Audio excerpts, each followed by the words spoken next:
मुक्काम पोस्ट पिंपळगावच्या त्या दिवसांनी मला माणूस, शिक्षक म्हणून सामुदायिक जीवन, सहकार, संघटन शिकवलं. गांधीजींनी खेड्याकडे चलाचा दिलेला संदेश या दिवसातच मला खऱ्या अर्थानं उमगला. पिंपळगावनं मला शिक्षणामागच्या तपश्चर्या आणि तळमळीचं भान दिलं.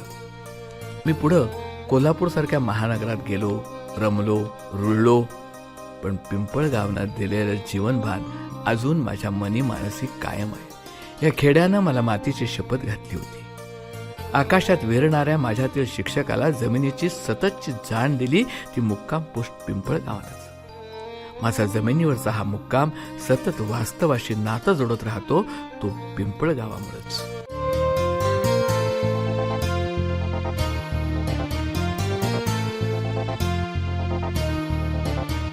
पिंपळगावचा निरोप घेण्यापूर्वी मी कोल्हापूरच्या आंतरभारतीय विद्यालयाशी संपर्क साधला होता.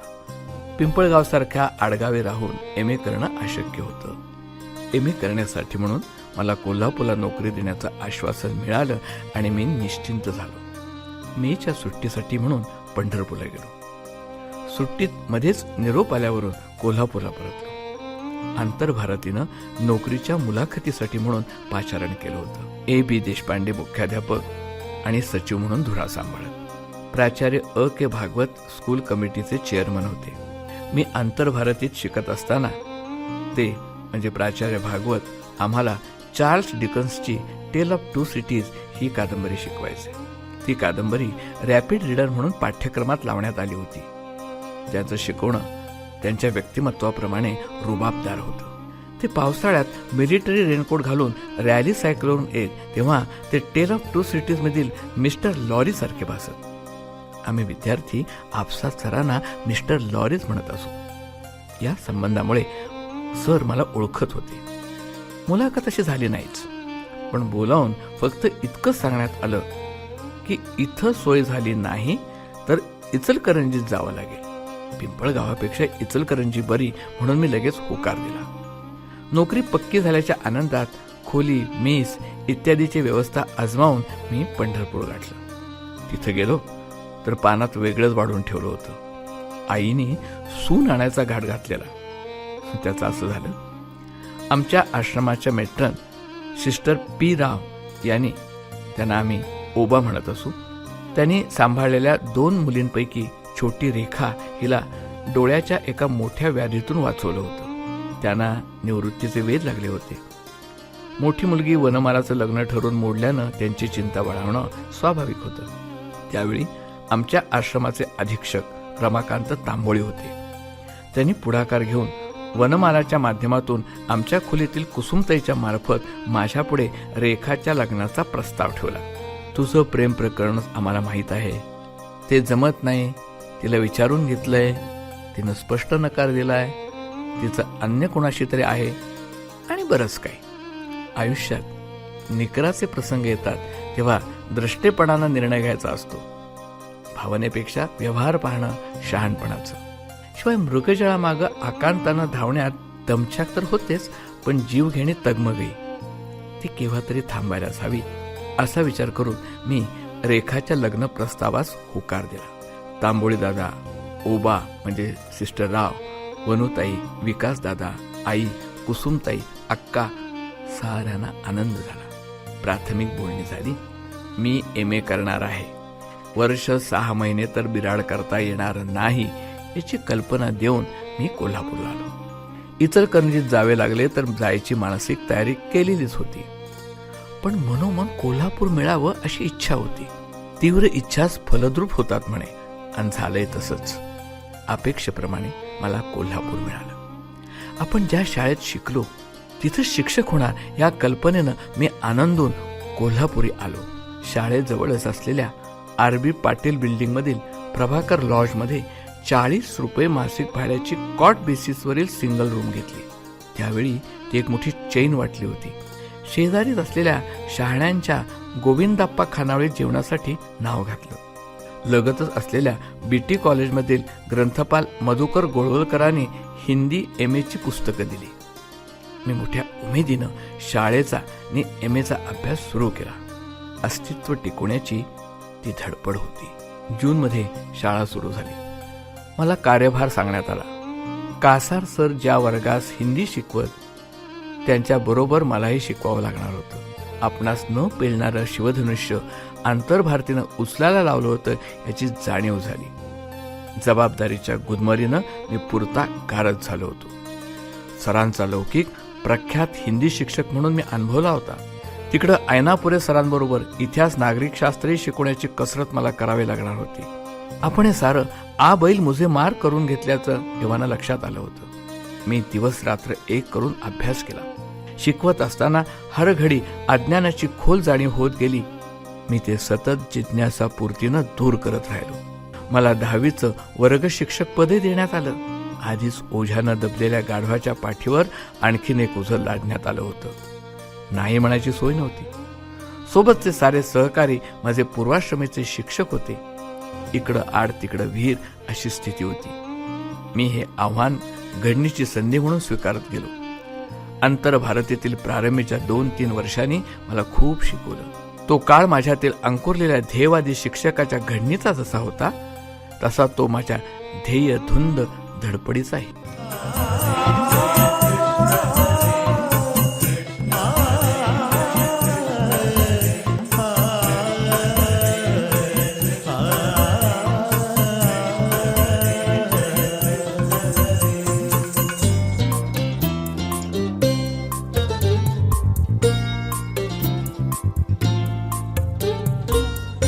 तो माझ्या ध्येय धुंद धडपडीचाही. छोटी गोष्टही गांभीर्याने घ्यायची सवय मला या काळात होऊन गेली होती. 9वी-10वीच्या गृहपाठांच्या वह्या तपासायला आल्या. पहिली वही तपासली. वहीतलं विद्यार्थ्यांचं अक्षर म्हणजे एक कुत्र्याचा पाय, एक मांजराचा. गृहपाठाखाली मला अक्षर सुवाच्य हवं असा शेरा द्यायचा होता. माझं अक्षर त्या विद्यार्थ्यांशी स्पर्धा करणार होतं. आम्हा दोघात स्पर्धा होती तर त्यात विद्यार्थ्यांच्याच सरशीची शक्यता अधिक. मी त्या वहीवर तो शेरा लिहिला नाही. एक मात्र केलं. त्या दिवशी एक सुलेखन वही म्हणजे कित्ता घेतला आणि 5वीच्या मुलाप्रमाणे वर्षभर कित्ते गिरवले. वर्गात फलक लेखनावर कटाक्ष ठेवला. ते अधिक सुलेखन होईल असं पाहत गेलो.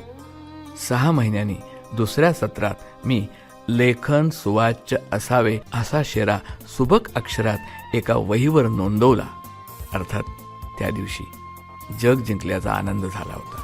प्रारंभीच्या दिवसात एक उपक्रमशील शिक्षक म्हणून माझी कोण धडपड असायची. मी वर्ग शिक्षक म्हणून विद्यार्थ्यांच्या घरी जाऊन संपर्क साधून चर्चा करून प्रगती पुस्तकं घरी नेऊन देत होतो. त्यामुळं मुलांचे त्यांच्या घरचे प्रश्न समजण्यास मोठी मदत झाली होती. मुलांचं वर्तन सुधारलं तसा त्यांचा अभ्यासही. शिक्षक म्हणून मला सतत चांगले विद्यार्थी भेटत गेले. काही विद्यार्थी तर माझे गुरुच निघाले. दत्ताचे 24 गुरु होते म्हणे. मला असंख्य विद्यार्थी गुरु लाभले. त्यांनी माझ्यातला शिक्षक आकारला. मी 10वीचा वर्ग शिक्षक होतो. सगळ्या क्षेत्रात आपल्या वर्गाचा नंबर यावा असं वाटायचं. वर्ग सजावटीची स्पर्धा होती. तेव्हा शाळा सारवणं, रंगवणं, तक्त्यानी पताकानी वर्ग सुशोभित करणं, खेळाच्या स्पर्धा, विज्ञान प्रदर्शन, समूहगीत स्पर्धा, सहली, सर्वात मुलांनी भाग घ्यावा, नंबर मिळवावा म्हणून मी प्रोत्साहन, मार्गदर्शन, अर्थसहाय्य अर्थात पदरमोड सर्व करायचो. त्या वर्षीच्या हस्तलिखिताच्या प्रकाशनानं धडपडीनं आकाशात उडणाऱ्या भरारी मारणाऱ्या माझ्यातील शिक्षकास जमिनीवर घट्ट पाय रोवायला शिकवलं. त्याचं असं झालं, आमच्या वर्गात शशिकांत भाट नावाचा एक मुलगा होता. पोलीस लाईनीतून येणारा हा मुलगा शांत सुस्वभावी होता. तो सुंदर कविता करायचा. त्याने एक कविता हस्तलिखितासाठी दिली. हस्तलिखितासाठी आलेल्या दुरुस्त्या शुद्ध करून त्याचं पुनर्लेखन सुवाच्य अक्षर असलेल्या मुलांकडून करून घेणं, चित्र, शीर्षक आणि जिलेटिन कागदानी ते सुशोभित करण्याचा आटोकाट प्रयत्न असायचा माझा. प्रत्येक काम दर्जेदार, नेटकं व्हावं अशी धडपड असायची. मुलांना जवळ बोलवून समजावून सांगून दुरुस्ती करण्यावरच माझा कटाक्ष असायचा. शशिकांतला आम्ही बोलून घेऊन त्याची कविता शब्द शब्द वाचून खरं तर बदलून दुरुस्त करून दिली. तो माझा बाप निघाला. आत्तापर्यंत आपली कविता दुरुस्ती आबोल न्याहाळत मान डोलावणाऱ्या शशीनं शेवटी एकच वाक्य उच्चारलं, सर खाली कवी म्हणून माझ्या जागी तुमचंच नाव लिहा, कारण त्या कवितेत माझ्यापेक्षा तुमचेच शब्द अधिक आहेत. मी सरदच झालो नाही तर सुन्नही.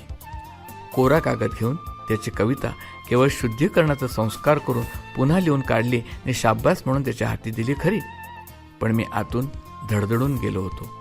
त्यानंतर आज अखेरीस 30-35 वर्ष मी मुलांचं लेखन संस्कारित करतो, तेव्हा लेखनातील मुलांच्या गाभ्यास, भावास, आत्म्यास धक्का न लावण्याचं व्रत निग्रहानं पाळतो. शशी पोलीस झाला त्या दिवशी मला फार वाईट वाटलं होतं. त्यावेळी त्याची परिस्थिती चांगली असती तर तो एक आदर्श शिक्षक, लेखक खचितच झाला असता. तसंच सुनील धोपेश्वरकरचं, त्याला मी 5वीपासून पाहत शिकवत आलेलो. 10वीत तो आला तर मोठा प्रगल्भ झालेला होता. निबंध स्पर्धेतील त्याचा निबंध वाचून मला आपल्या सुमार प्रतिभेचं आत्मभान आल्याचं आठवतं.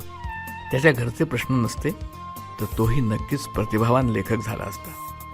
कधीमधी त्याचं ललित लेखन नियतकालिकात प्रकाशित होतं. ते वाचताना मला आपल्या सामान्य वकुबाची नव्यानं प्रचिती येत राहते.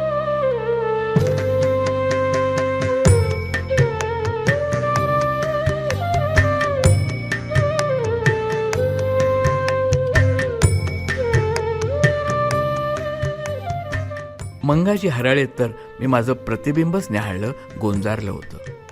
वर्गात शिकवल्यावर रोज स्वाध्याय देण्याबाबत मी दक्ष असायचो. दुसऱ्या दिवशी शिकवण्यापूर्वी प्रथम प्रत्येक विद्यार्थ्याजवळ जाऊन तो त्याने लिहिल्याची खात्री करून घ्यायचो.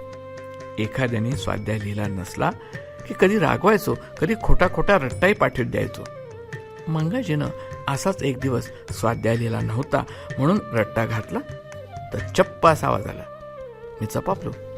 मागं पाहिलं तर पाठीवरच्या शर्टाचा चप्पाभर भाग उघडा फाटलेला, खरं तर नसलेलाच होता. मला केलेल्या अपराधाची एकदम शरम वाटली.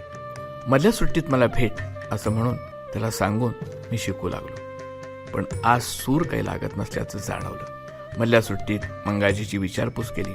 त्याची राम कहाणी ऐकून मी निशब्द झालो. त्यावेळी मला 150-200 पगार हाती यायचा. संध्याकाळी मी त्याला सायकलीवरून डबल सीट शिवाजी पुतळ्याला नेलं. गणवेश घेऊन दिला. दुसऱ्या दिवशी पाठक सराने समजल्यावर त्यांनी त्याला वह्या दिल्या. पुढे मग बागकाम करणाऱ्या आपल्या मजूर भावाबरोबर प्रिन्स शिवाजी गार्डनमधील कोपऱ्यातल्या पाल्याच्या झोपडीत राहणाऱ्या मंगाजीची सोय आम्ही विनय कुमार छात्रावासात केली. 7वीत विशेष श्रेणीत उत्तीर्ण झालेला मंगाजी तसा धनगर समाजातला, पण शिकण्याची कोण धडपड असायची त्याची. पुढं आमच्या देशपांडेबाईंनी तर त्याला दत्तक पुत्र मानून त्याचं सर्व ते केलं. आज मंगाजीचा बंगला, फ्लॅट, गाडी, त्याच्या मुलाचं उच्चभ्रू शाळेत शिकणं, त्याचं इंजिनिअरिंग होणं, माझ्या व्यक्तिगत जीवनातील सारी अपूर्ण स्वप्न मी मंगाजीत पूर्ण झालेली पाहिली.